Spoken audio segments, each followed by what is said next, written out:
Kiai Badri Masduki Probolinggo bisa menghilang. Kiai Badri Masduki sosok kiai kontroversial tapi memiliki banyak karomah. Kiai Badri Masduki adalah kiai yang disegani. Bukan hanya karena ilmu agama yang ia kuasai sedemikian tinggi tapi juga karena beliau punya pendirian yang tegas, meski itu sering kontroversial. Kiai Badri memimpin pondok pesantren Badri Juda, Probolinggo. Saking teguhnya dalam pendiriannya, sering merepotkan kiai-kiai di kalangan Nahdlatul Ulama lainnya. Satu waktu Gus Dur pernah cerita ke santrinya, bagaimana Kiai Badri orang yang tegas.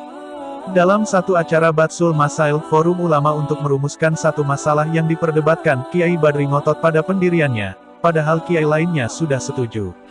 Tiba-tiba di tengah ketegangan itu Kiai Badri berdiri dari tempat duduknya sambil berujar, "Kalau begini caranya saya keluar," kata Kiai Badri. Ruang rapat hening. Hanya Gus Dur yang memimpin rapat nyeletuk, "Mau kemana Pak Kiai? Jangan pulang dulu, kita telaah dulu pendapat sampeyan."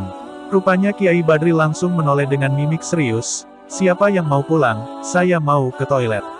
Sontak saja semua peserta rapat tertawa.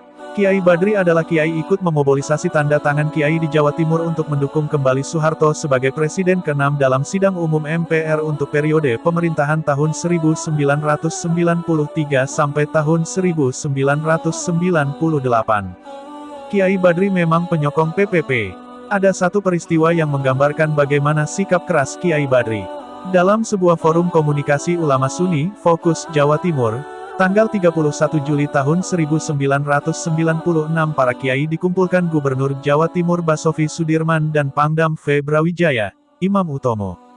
Para kiai itu rencananya akan diminta untuk membuat kebulatan tekad, metode mobilisasi opini khas Orde Baru, untuk menyatakan bahwa kerusuhan tanggal 27 Juli tahun 1996 yang terjadi di Jakarta adalah didalangi oleh PKI Gaya Baru yang bernama Partai Rakyat Demokratik (PRD).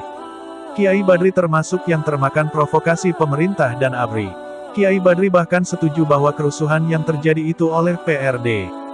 "Kami mengutuk seluruh gerakan partai tersebut dan mendukung sepenuhnya tindakan tegas pemerintah, sehingga semuanya dapat terkendali." "Setuju," teriak Badri kepada hadirin. Sebagian peserta silaturahmi menyatakan setuju, sebagian lain cuma diam. Termasuk di antaranya yang tak setuju adalah Kiai Yusuf Muhammad Al-Maghfirah. Kiai Yusuf adalah Awan Syuriah, pembantu Dewan Ulama Pengurus Besar Nahdlatul Ulama, PBNU, yang masih keluarga almarhum Rais Am NU, Kiai Haji Ahmad Siddiq. Kiai Yusuf Muhammad juga dikenal sebagai tokoh teras Rabithah Al-Mahid Al-Islamiyah, Perhimpunan Pesantren NU. Ketika Gus Dur mendirikan PKB, Kiai Yusuf adalah salah satu anggota DPR RI. Beliau wafat saat terjadi kecelakaan tergelincirnya pesawat Lion Air di Solo, tanggal 30 November tahun 2004, di sela-sela Muktamar NU. Kiai Yusuf protes karena kesimpulan silaturahmi sudah diatur sedemikian rupa. Harus ada tim kecil untuk merumuskan kembali. Tapi Kiai Badri ngotot dengan menyatakan, "Saya tak punya waktu, saya harus pulang menemui tokoh Madura, Kesade Jenderal Hartono," kata Kiai Badri seperti dikutip dari majalah Tempo. Dan hasil tim kecil yang terdiri dari Kiai Misbah, KHM Yusuf Hashim, Saleh Al-Jufri, dan Habib Hasan Baharun dari Bangil, serta Kiai Haji Badri Masduki dan Kiai Haji Hasib Wahab sebagai koordinator fokus, ternyata rumusannya berbeda dari apa yang diinginkan pemerintah dan ABRI. Rumusan mengutuk PRD sebagai dalang tanggal 27 Juli sama sekali tak ada. "Ini tidak ada dukung-mendukung, loh," kata Kiai Yusuf Hashim alias Paut. Kembali ke kisah Kiai Badri, ia memiliki karomah yang jarang dimiliki manusia biasa. Satu waktu ada santri datang ke rumahnya untuk minta barokah sebelum naik haji. "Tolong saya dibawakan daun korma," kata Kiai Badri. Tapi namanya haji di masa lalu belum mengenal naik pesawat. Orang yang naik haji terpaksa naik kapal. Dari berangkat hingga pulang bisa memakan waktu 4 bulan. Maka ketika santri itu datang lagi membawa pesanan Pak Kiai, kondisi daun korma sudah mengering. "Wah, kok sudah kering?" celetuk Kiai Badri. Lalu Kiai Badri masuk ke dalam kamarnya.